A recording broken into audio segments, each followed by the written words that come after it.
Gloire à l'Éternel notre Dieu, notre Père. Que l'Éternel Dieu vous bénisse. Dans le précédent nom du choix, remettons ces quelques instants au Seigneur. Père très saint, nous te rendons grâce à l'occasion de ces fêtes de fin d'année qui viennent.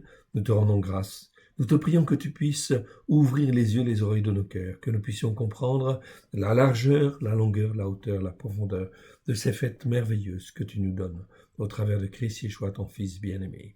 Merci d'étendre ta main bienfaisante, car nous avons besoin d'apprendre, nous avons besoin d'être enseignés. Oui, à la gloire de ton saint nom. Que ton nom soit béni, honoré-lui toujours et partout. Alléluia. Amen.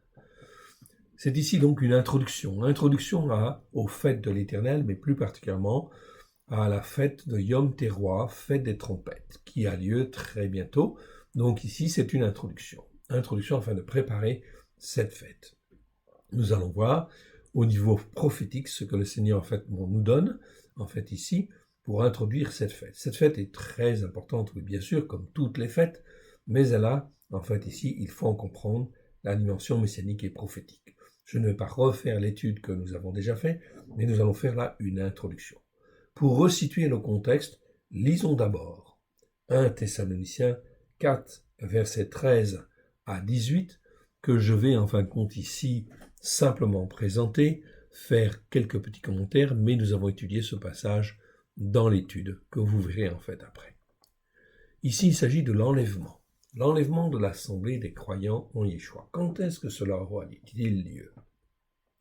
Eh bien, très vraisemblablement, le seul moment ou la seule opportunité calendaire qui nous est donnée, c'est bien en fin de compte la fête des trompettes, ou la fête de Yom Teruah, qui nous parle en fait ici de cet enlèvement de l'assemblée des croyants en Yeshua. Cela donc n'aura pas lieu n'importe quand dans l'année, c'est impossible, car en fait le calendrier de Dieu, c'est un système de formation, d'instruction qui nous forme tout au long de l'année, en fait ici, aux événements principaux, à la dimension prophétique et messianique de Yeshua. Ok? Donc, ça se fait à un moment bien précis, oui bien sûr, dans l'année. Donc l'Église de Constantin, d'une manière générale, donc catholiques, protestants et évangéliques, plutôt en fait les évangéliques, disent que, en fait ici, on ne sait ni le jour ni l'année, donc ça peut être n'importe quand dans l'année, en réalité. Donc c'est ce qu'ils disent. Mais en réalité, c'est complètement faux, parce qu'en réalité, c'est toujours à une fête particulière qu'a lieu les événements cruciaux, les événements importants. Donc il y a bien une fête qui nous enseigne sur l'enlèvement et qui nous enseigne en fait sur les temps de la fin. C'est bien sûr la fête des trompettes. Lisons déjà ce premier passage. Nous ne voulons pas, frères, que vous soyez dans l'ignorance au sujet de ceux qui dorment, afin que vous ne vous affligez pas comme les autres, qui n'ont point d'espérance. Car si nous croyons que Yeshua est mort et qu'il est ressuscité, croyons aussi que Elohim ramènera par Yeshua et avec lui ceux qui sont morts. Ainsi, en effet, cela même que nous vous déclarons d'après la parole de l'Éternel, nous les vivants restés pour l'avènement du Seigneur, nous ne devancerons pas ceux qui sont morts, car le Seigneur lui-même a un signal donné à la voix d'un archange, au son du chauffard. On peut dire, en fait, dans nos Bibles, c'est traduit effectivement en français par trompette, au son de la trompette. Or, la principale fête qui parle de trompette dans toute l'année, c'est bien effectivement, en fin de compte, la fête de Yom Teruah, qu'on appelle la fête des trompettes, qu'on devrait appeler en fait la fête des chauffards en réalité. Car dans la Bible, la Torah, les prophètes et les psaumes, on parle de trompettes et on parle de chauffards, mais à chaque fois qu'il s'agit d'événements spirituels en liaison avec le ciel, c'est toujours des trompettes. Toujours des chauffards. J'ai dit l'inverse. Ok, donc ça c'est très important. Donc on devrait dire chauffard. Donc au son du chauffard de Elohim descendra du ciel et les morts en Christ ressusciteront premièrement. Waouh, ça doit être merveilleux ces choses-là. Ok, c'est sûr que cet événement, comment le situer dans le temps? Eh bien, effectivement, ça ne peut être qu'à ce moment-là. Ça ne peut pas être dans les premières fêtes, ça va de soi, parce que les premières fêtes parlent de l'instruction, de la manière, en fin de compte, de donner son cœur et sa vie à Yeshua, de reconnaître Yeshua comme Seigneur, comme Sauveur, puis ensuite, en fait, ici, de naître de nouveau, etc., et de recevoir le Saint-Esprit à la Pentecôte. Tout cela, ce sont des fêtes de préparation, d'initiation, etc., de formation. Ensuite, vient les fêtes de fin d'année, fêtes d'automne, où l'on trouve 3 fêtes. La fête justement, des trompettes ou du chauffard, la fête de Kippour, fête des expiations, ou la fête des tabernacles, qui nous parle en fin de compte de la récolte finale, bien évidemment aussi, entre autres. Elle nous parle de beaucoup de choses, mais en fait ici, c'est en fin de compte surtout la récolte finale. Donc quand est-ce que cet événement aura lieu, cet enlèvement en fait ici, et cette résurrection? Où est-ce que dans l'année, on peut situer d'une manière logique et spirituelle, avec un peu de bon sens, quelle est la fête qui correspondrait en fait le mieux effectivement? Donc, un peu de bon sens nous montre que ça ne peut être qu'à la fête des trompettes, qu'à la fête, en fait ici, de Yom Teruah. Donc, c'est aussi en fait cette fête-là qui était toujours choisie pour l'institution des rois. Au temps des rois, cela se faisait en fin de compte à la fête des trompettes. Donc on instituait le règne de un tel ou de tel autre à la fête des trompettes. C'est donc très important. Donc tous les rois étaient en fait ici, appelés à régner au couronnement du roi à la fête des trompettes. C'était donc très important.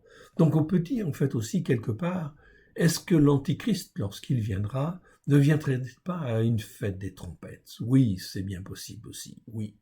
Car 7 ans plus tard, eh bien effectivement, c'est le Christ Yeshua qui en fait viendra régner pour le règne en fait messianique de 1000 ans. Cela se fera quand? Est-ce à une fête de Pâques? Non. À une fête des prémices? Non, il n'y a aucune raison. À une fête en fait de Shavuot? Non, pas de raison. La seule fête en fait qui semble être la plus bibliquement justifiable, c'est bien sûr la fête des trompettes. Donc cette fête des trompettes, une année, pas cette année. Rassurez-vous, l'enlèvement n'aura pas lieu cette année. C'est impossible. Les éléments prophétiques ne sont pas là. Le royaume des 10 cornes n'est pas là. Donc ça ne peut pas être cette année. Pas encore. Mais ça va venir. Mais quand en fait ça vient, il ne faut pas dire en fait ça vient et puis en fait attendre que ça vienne. Non, ça veut dire qu'il faut se préparer. Si je ne me prépare pas, je ne serai pas prêt, en fait, ici. Car lorsqu'on parle, en fait, ici, de la fête des trompettes, laquelle? Celle qui est selon le calendrier lunaire ou celle qui est selon le calendrier solaire? On y reviendra. Toujours est-il qu'à cette fête, ici, eh bien, en fin de compte, qu'est-ce qu'on voit? Le Seigneur, car le Seigneur lui-même a un signal donné à la voix d'un archange et au son du chauffard, ou trompette, comme on veut, de Elohim descendra du ciel et les morts en Christ ressusciteront premièrement. Donc, il apparaît dans le ciel, dans la nuée, et puis en fait là, effectivement, il y a l'enlèvement. Ça doit être ce sera quelque chose d'absolument merveilleux. Alors, si on ne sait pas exactement, précisément en fait quelle date, c'est pas très grave, le Seigneur nous montrera. Ensuite, nous les vivants, qui serons restés, nous serons tous ensemble arrachés. C'est pas enlever. Le verbe arpazo, ça veut dire en fait arracher, ça veut dire vraiment comme aspirer en fait ici. Nous serons en fin de compte arrachés avec eux sur les nuées à la rencontre du Seigneur dans les airs. Et ainsi nous serons toujours avec le Seigneur. Ceci nous montre bien que la résurrection des morts n'a pas lieu après la venue de l'Antéchrist, mais elle a bien lieu, en fin de compte, ici, lorsque le Seigneur apparaît dans les nuées. J'avais détaillé déjà cela, je ne vais pas le refaire en fait maintenant. Donc c'est bien cela. Nous serons toujours avec le Seigneur. Consolez-vous donc les uns les autres par ces paroles. C'est donc très important. Il faut lire, s'imprégner de ces passages.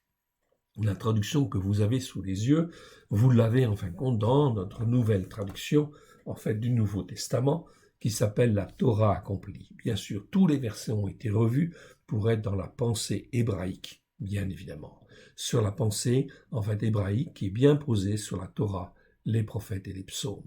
Cette Torah accomplie, vous la trouverez bien sûr, ce Nouveau Testament messianique, eh bien vous le trouverez sur notre site www.alecoledeyeshua.com. Vous tapez la Torah accomplie et vous pouvez la voir. Okay? Il est écrit en grand format, c'est écrit en fait en grand, comme vous pouvez l'apercevoir en fait ici, tout simplement pour que ce soit lisible par tout le monde. Nous avons revu tous les versets, de manière à être très proche de la pensée hébraïque et en fin de compte, d'être plus proche du grec ancien dans la pensée hébraïque, oui bien sûr. Donc vous pourrez découvrir cette traduction en fait ici si vous le voulez. Je voudrais aller dans Corinthiens maintenant. 1 Corinthiens, puisqu'on parle de la résurrection. 1 Corinthiens chapitre 15. 1 Corinthiens chapitre 15. Et au verset en fait 19. Donc allons au verset 19 et commençons à lire. Si c'est dans cette vie seulement que nous espérons en Christ, nous sommes les plus malheureux de tous les hommes, dit Paulos. Donc là, je suis dans 1 Corinthiens, chapitre 15, et je lis à partir du verset 19. 19 à 28. Donc là, on est en fin de compte dans l'espérance prophétique, bien évidemment.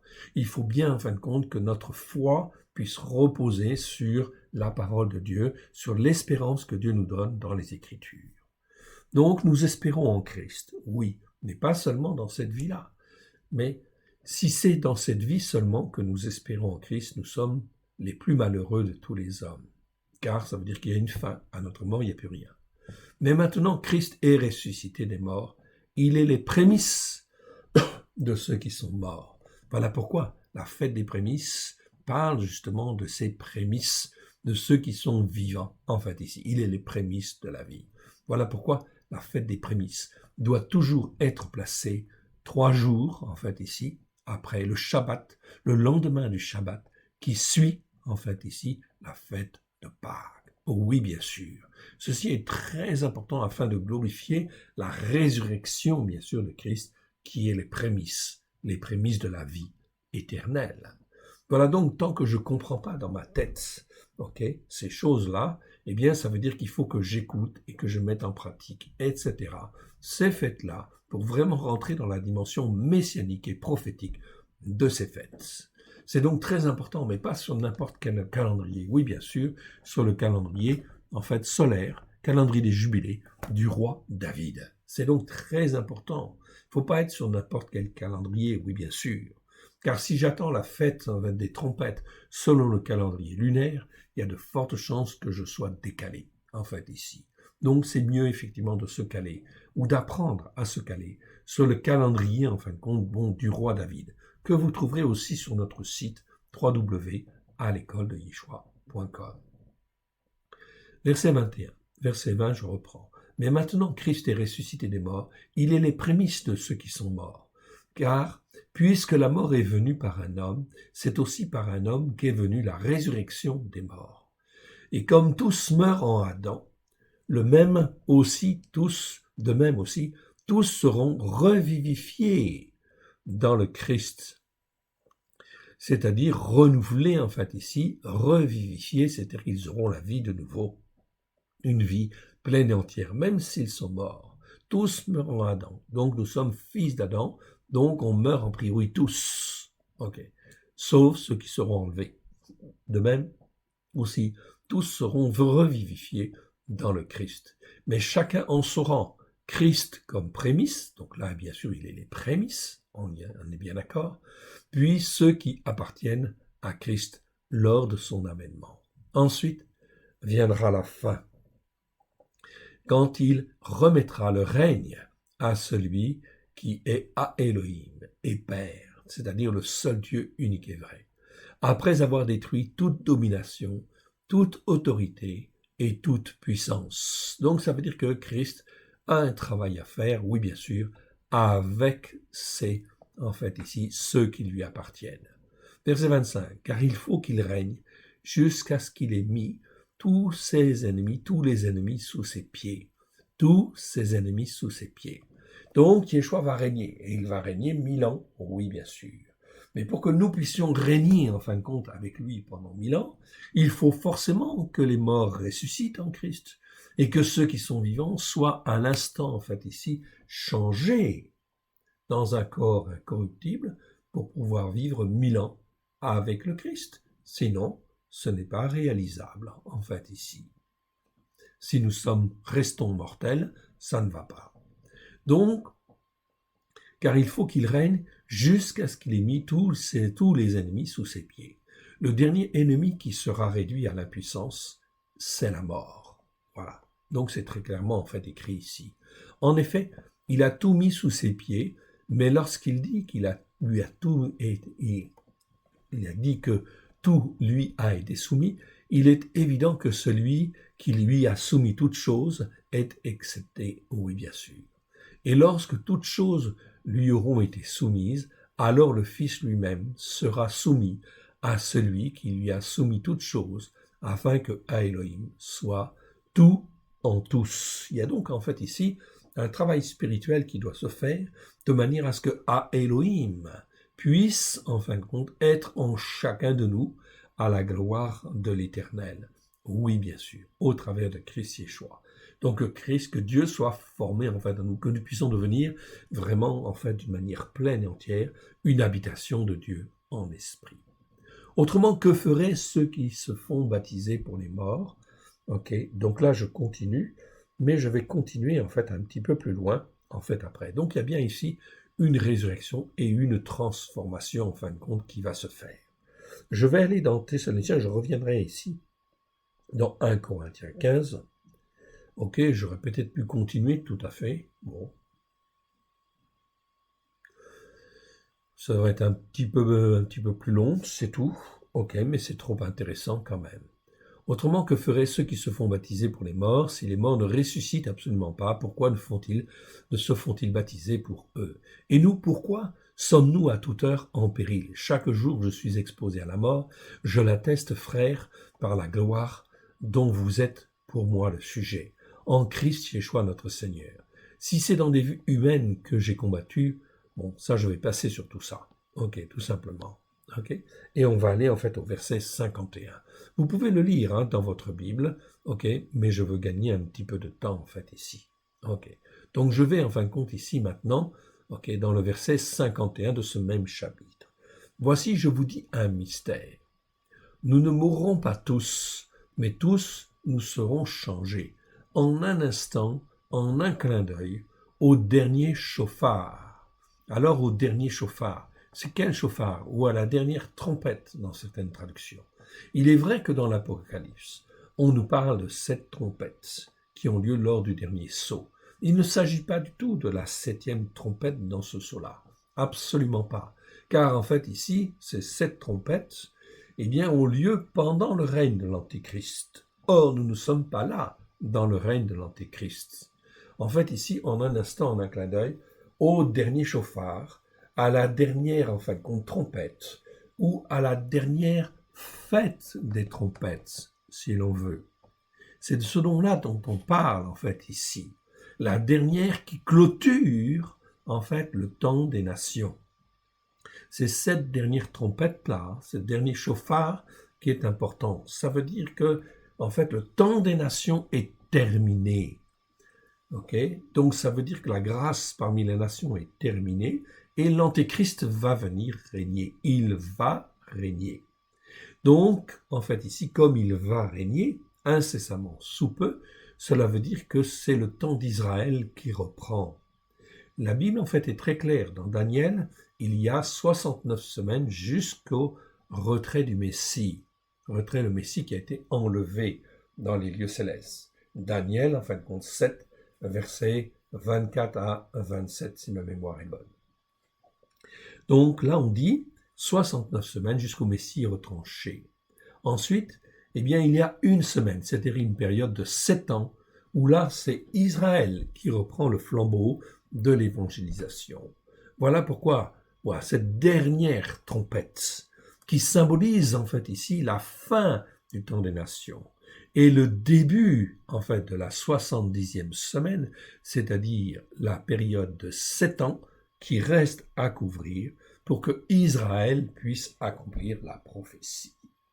On est donc bien là dans quelque chose d'extraordinaire. C'est le temps d'Israël. Pendant l'Antéchrist, pendant les 7 ans de l'Antéchrist, c'est aussi la 70e semaine, c'est aussi les 7 dernières années, avant la venue du Mashiach, qui va régner 1000 ans. C'est la dernière semaine, la dernière période de 7 ans, pendant lesquelles, Israël va reprendre le flambeau de l'évangélisation, bien évidemment sur la Torah, les prophètes et les psaumes, parce que les nations n'ont pas écouté, n'ont pas mis en pratique, n'ont pas en fin de compte mis en pratique la Torah, pleine de grâce et de vérité. Il faut que la conclusion soit faite par Israël de ces temps d'évangélisation sur la terre. Donc, le dernier chauffard ici, la dernière trompette, c'est bien, en fin de compte, d'une manière claire, le temps, en fait, ici, où l'Antéchrist va venir, où le temps des nations se termine, c'est le temps d'Israël qui commence, qui recommence pour la 70e semaine, pour les 7 dernières années. Avant la venue du règne de Christ Yeshua, qui viendra 7 ans plus tard, d'une manière précise, 7 ans plus tard. L'Antéchrist vient, 7 ans plus tard, c'est le Christ qui vient. Il vient du souffle de sa bouche, il vient anéantir le règne de l'Antéchrist. Donc, au début de cette période de 7 ans, en un instant, on a un clin d'œil au son du dernier chauffard ou de la dernière trompette, pour certaines traductions, on sonnera et les morts ressusciteront, incorruptibles. Donc, ils ressuscitent en fait ici, incorruptibles, et nous serons changés. Forcément et nécessairement encore une fois, il faut que tous ceux qui sont morts ressuscitent et en fait que tous ceux qui sont enlevés soient changés, afin que leur corps ne soit plus un corps mortel, mais un corps immortel, qu'il soit revêtu de l'incorruptibilité pour pouvoir vivre avec Christ Yeshua, et régner avec lui. Oui, bien sûr. Mon frère, ma sœur, ce temps va arriver à très grands pas. Oui. Mais quelle est cette fête des trompettes qui va être justement celle où, justement, on va voir tous ces événements? C'est pas encore, en fait, ici, demain ou après-demain, car c'est Rosh Hashanah dans le calendrier lunaire. Donc c'est la fête des trompettes selon la tradition juive. Ce n'est pas non plus la fête des trompettes qui aura lieu, que nous allons célébrer, en fait, ici, le 21 septembre de cette année. Car le 21 septembre de cette année, ce sera en fin de compte ici, en fait, l'annonce, au soir, ce sera Yom Teruah. Le 22 septembre de cette année, ce sera en fin de compte la fête des trompettes, ou Yom Teruah. Je vous encourage donc à vous former, à vous façonner sur, en fin de compte, l'enseignement que nous avons fait sur cette fête. Oui, bien sûr, car elle annonce, en fait, ici, tous ces événements-là. Et cela va arriver. C'est une prochaine année. Le Seigneur m'a promis, en fait, ici, m'a dit que je verrai ces choses-là. Donc, j'ai 69 ans au jour d'aujourd'hui. Ce n'est pas dans 40 ans, tout au moins je pense pas, mais c'est dans les très prochaines années. Mais ce n'est pas maintenant. Les éléments prophétiques ne sont pas là. Je vous encourage à découvrir notre enseignement sur les prophéties de Daniel, l'Apocalypse, où nous parlons plus en détail de cela, mais aussi en fait la fête des trompettes, ou Yom Teruah, que nous avons mis en vidéo sur en fin de compte cette chaîne-là.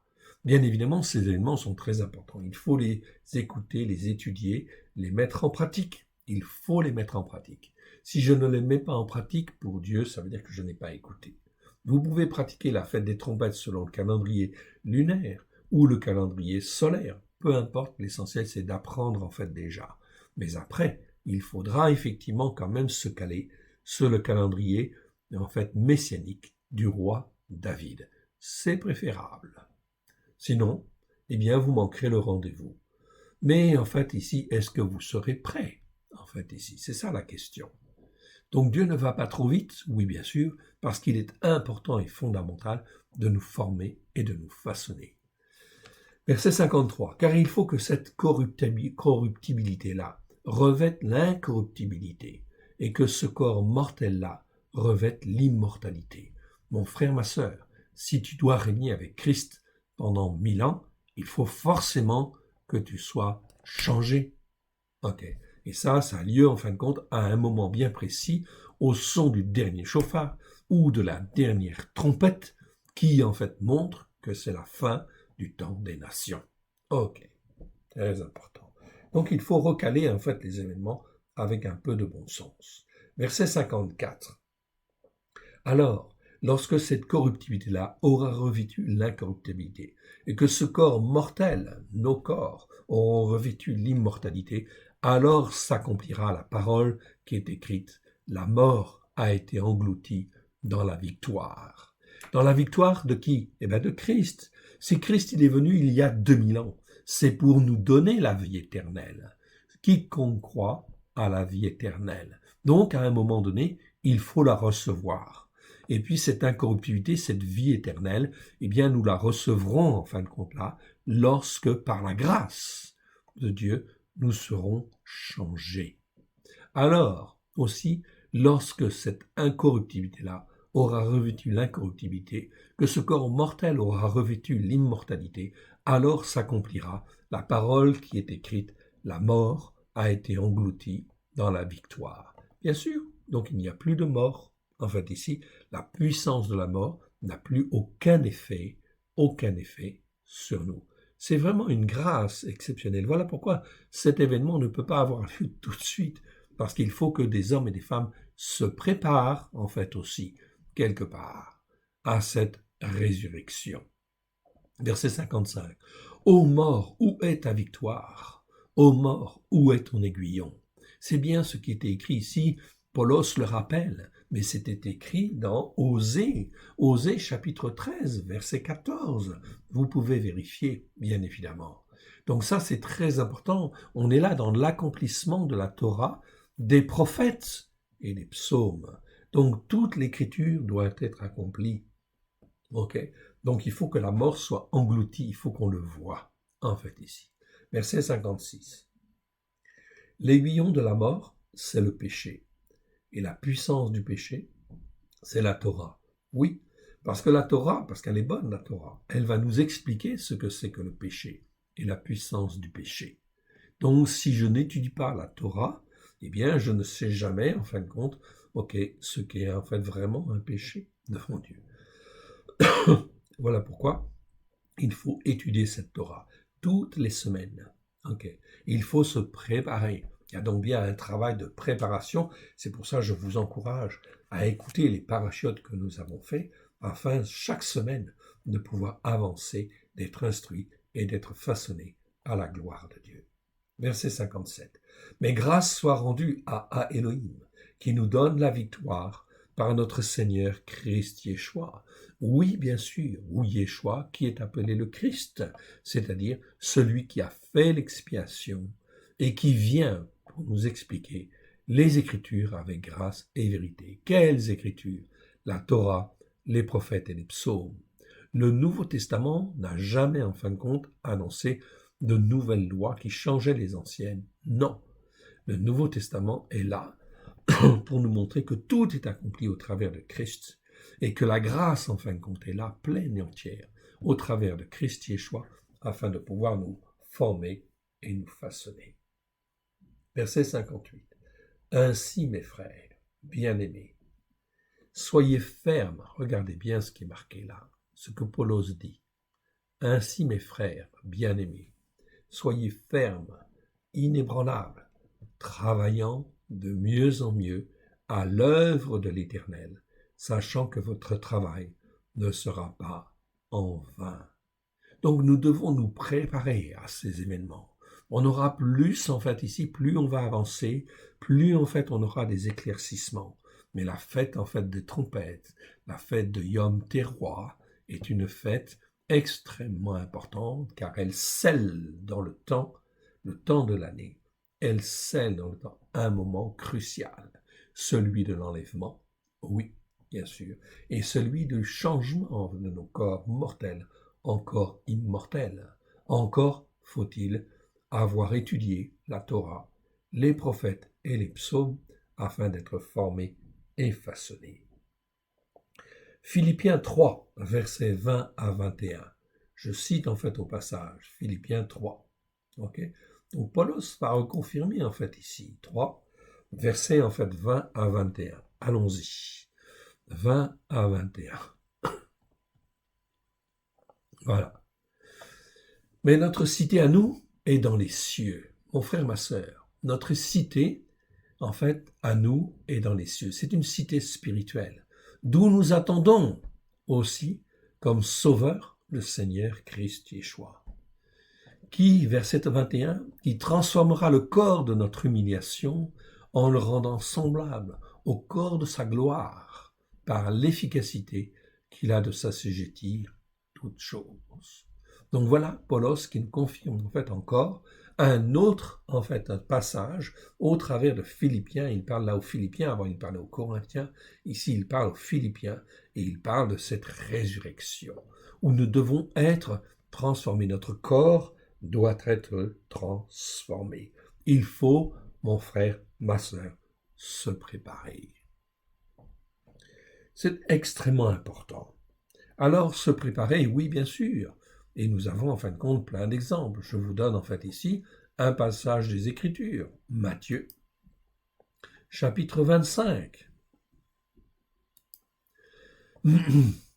versets 1 à 13. Dans ce passage, mon frère, ma sœur, tu le connais, tu l'as déjà lu. C'est la parabole des 10 vierges. Ok. De quoi parle-t-elle? Eh bien, vous la connaissez, mais on va la relire en fait là. Encore une fois, la traduction en fin de compte ici est revue en fait aussi et corrigée. Tous les passages sont revus, corrigés, et vous les avez là dans la Torah accomplie, okay? Dans ce Nouveau Testament messianique. Donc ici, qu'est-ce qu'il est dit? Alors, le règne des cieux est semblable à 10 vierges qui, ayant pris leur lampe à huile, allèrent à la rencontre de l'époux. 5 d'entre elles étaient folles et 5 sages, c'est-à-dire plein de bon sens. Ok. Folle, c'est qui n'a aucun bon sens. Et sage, qui a au contraire du bon sens. Les folles, en prenant leur lampe à huile, ne prirent point d'huile d'olive avec elles. Mais les sages prirent avec leur lampe à huile de l'huile d'olive dans des vases. Donc elles avaient des réserves, en fait, ici. Elles s'étaient préparées. Comme l'époux tardait, toutes s'assoupirent et s'endormirent. Au milieu de la nuit, on cria, « Voici l'époux, allez à sa rencontre. » Alors, toutes ces vierges se réveillèrent et préparèrent leurs lampes à huile. Les folles dirent aux sages, « Donnez-nous de votre huile d'olive, car nos lampes à huile s'éteignent. » Nos lampes à huile s'éteignent. On continue.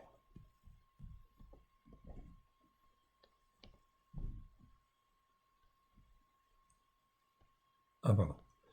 Nos lampes à huile s'éteignent. Oh, il fallait que je remonte là. Ok, voilà.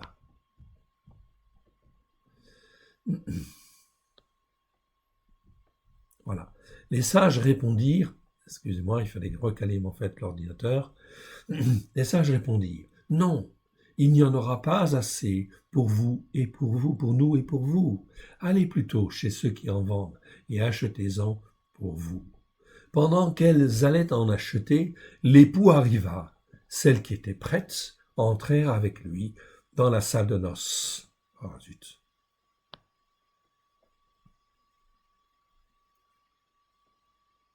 Ok, j'ai perdu mon passage. Ok, je reviens. Voilà.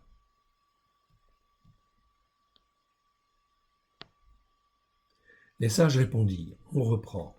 Non, il n'y en aura pas assez pour vous et pour nous et pour vous. Allez plutôt chez ceux qui en vendent et achetez-en pour vous. Pendant qu'elles allaient en acheter, l'époux arriva. Celles qui étaient prêtes entrèrent avec elle, avec lui, dans la salle de noces et la porte fut fermée. Plus tard, les autres vierges vinrent y dire, « Seigneur, Seigneur, ouvre-nous. » Mais il répondit, « Amen, je vous dis, je ne vous connais pas. » Mais ça se termine en disant, « Veillez donc, puisque vous ne savez ni le jour ni l'heure. » Ou le Ben Adam. Le Ben Adam, c'est le Fils de l'homme. Yeshua, bien évidemment. Le Ben Adam, le Fils de l'homme, viendra. Ceci est très important. Ce passage, en fait, nous enseigne sur quelque chose, en fin de compte, ici, de fondamental. C'est qu'effectivement, en fait, ici, toutes ces 10 personnes sont des filles, sont vierges. C'est-à-dire qu'elles ont été rachetées par le sang de l'agneau. Mais il y en a certaines qui se préparent et d'autres qui ne se préparent pas. C'est en fait l'image de l'huile, tout simplement. Est-ce qu'ils ont là de l'huile? Est-ce qu'on se prépare ou est-ce qu'on ne se prépare pas? Celles qui ne se sont pas préparées, bien sûr, elles vont voir exactement quand est-ce que ce sera l'enlèvement. Okay. Mais en fait, elles n'auront pas d'huile. Elles devront aller chercher, en fait, ici, ailleurs. C'est-à-dire qu'elles ne sont pas prêtes à rentrer. Et ne rentrent, en fait, ici, que celles qui se sont préparées. Le message de cette introduction est donc fondamental, mon frère, ma sœur, c'est que nous devons nous préparer en fin de compte à cette venue, à cette fête des trompettes, qui sera une fête des trompettes glorieuse, une fête de Yom Teruah exceptionnel, oui bien sûr, qui vient accomplir les écritures prophétiques, bien évidemment. Ce sera la dernière. Et donc, effectivement, il ne faut pas louper, en fait, ici, cette dernière trompette. Et la seule manière de ne pas louper cette dernière trompette, c'est de se préparer. Préparer, ça veut dire quoi, très clairement? Ça veut dire écouter la Torah et la mettre en pratique. Chaque semaine que le Seigneur te donne au jour d'aujourd'hui, c'est l'occasion de te former, de te façonner, de te préparer pour ce jour divin glorieux où le Seigneur Yeshua apparaîtra dans le ciel, dans les nuées, pour appeler son peuple. C'est la porte, en fait, ici, qui sera ouverte pour ceux qui auront de l'huile, c'est-à-dire qui se seront préparés. Mon frère, ma sœur, tu écoutes cette vidéo, donc tu es déjà, en fait, sur YouTube, c'est très bien. Si tu ne l'es pas, tu vas, en fin de compte, ici, sur YouTube, tu cherches YouTube, et tu vas en fin de compte dans la chaîne à l'école de Yeshua. Tu cherches YouTube sur Internet et tu tapes en fait ici dans la zone recherche à l'école de Yeshua. Puis en fait tu tapes sur le logo et puis en fait tu arrives sur en fin de compte ici cette sélection en fait ici, cette présentation avec accueil, vidéo, playlist, chaîne, discussion à propos. Ici dans vidéo, tu as toutes les vidéos que nous avons fait depuis le début. Ok. Elles sont très nombreuses, donc tu peux choisir comme tu veux là-dedans, ce que tu veux comme vidéo, il n'y a pas de problème. Ce que je te conseille, en fait ici, très précisément, c'est d'en fait d'aller étudier, suite à l'écoute de cette vidéo d'introduction, d'aller écouter la fête de Yom Teruah, ou fête des trompettes. Alors tu peux taper en fait ici, trompette, ok, dans la zone recherche, ici. Tu tapes trompette et puis tu fais entrer. Et tu arrives en fait ici, tu vois, 0701, c'est-à-dire premier jour du 7e mois, c'est la fête des trompettes. C'est l'enseignement que nous avons fait il y a 2 ans en fait, déjà. Okay. Il y a 1 millier de personnes qui l'ont déjà vu, okay. Mais tu peux l'écouter et tu peux la réécouter si tu veux, c'est très important. Mais c'est comme cela qu'on se prépare. Ensuite, après cette fête-là, il y aura la fête de Kippour et il y aura la fête des tabernacles. Donc on rentre dans une période extraordinairement intéressante et très riche d'enseignements. Mais il ne faut pas louper le rendez-vous. Ce rendez-vous, alors il faut se préparer. C'est maintenant qu'on se prépare. Je te rappelle, sur 10 vierges, 5 sont sages, 5 sont folles. Okay? Les 5 folles ne se préparent pas, elles n'ont pas d'huile. Les 5 sages, elles se préparent, elles ont de l'huile, en fait ici, pour leur lampe, ce qui veut dire qu'elles peuvent rentrer avec Yeshua. Et les autres, bien qu'elles aient été rachetées, elles sont vierges, je te le rappelle.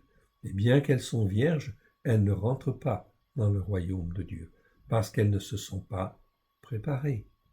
Que le Seigneur vous bénisse, que celui qui entende ce que l'Esprit dit aux assemblées.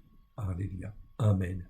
Que l'Éternel Dieu vous bénisse et vous fortifie, vous encourage. Ok, persévérez, persévérez, persévérez. Que l'Éternel Dieu vous bénisse. Shalom à tous. Et Rag Sameach, bonne fête des trompettes. Amen.